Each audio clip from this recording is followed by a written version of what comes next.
बिस्मिल्लाहिर्रहमानिर्रहीम। अस्सलाम वालेकुम। कैसे हैं आप सब। आज मैं बना रही हूँ मज़ेदार से सैंडविच जो कि बहुत ही मज़ेदार से तैयार होने वाले हैं। तो अगर आप मेरे चैनल पर नए हैं तो जल्दी से मेरे चैनल को लाइक कीजिए, सब्सक्राइब कीजिए, फैमिली फ्रेंड्स में शेयर कीजिए। सैंडविच की तैयारी के लिए सबसे पहले बंद गोभी है, साथ में हरी प्याज, शिमला मिर्च, गाजर, ये सब मैंने बारीक बारीक से चॉप कर लिए हैं। साथ में चिकन बॉयल है, लहसुन अदरक काले मिर्चों के साथ मैंने चिकन को बॉईल किया है।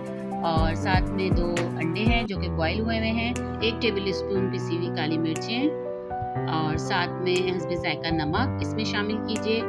और इसमें थोड़ा सा मायनी शामिल करना है, साथ में थोड़ा सा केचप भी शामिल कर दीजिए और इसको अच्छी तरह से मिक्स कर लीजिए। मज़ेदार से सैंडविच की तैयारी हो रही है। आप इस रेसिपी को ज़रूर ट्राई कीजिएगा। कमेंट्स में बताइएगा आपको ये रेसिपी कैसी लगी है। अच्छी तरह से मिक्स कीजिए। अब ब्रेड की तैयारी की तरफ आते हैं। ब्रेड को आप अलग अलग शेप में कटिंग कर लीजिए।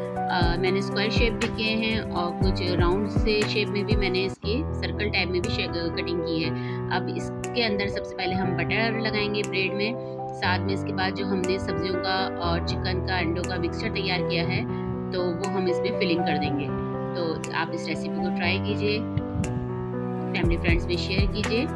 ये इस तरह के सैंडविच आप तैयार करके बच्चों को सुबह लंच में भी दे सकते हैं। बहुत ही मज़ेदार से सैंडविच तैयार होंगे और बच्चों को भी बहुत ही अच्छे लगेंगे। चैनल को लाइक कीजिए, सब्सक्राइब कीजिए। ओके जी, अल्लाह हाफिज़।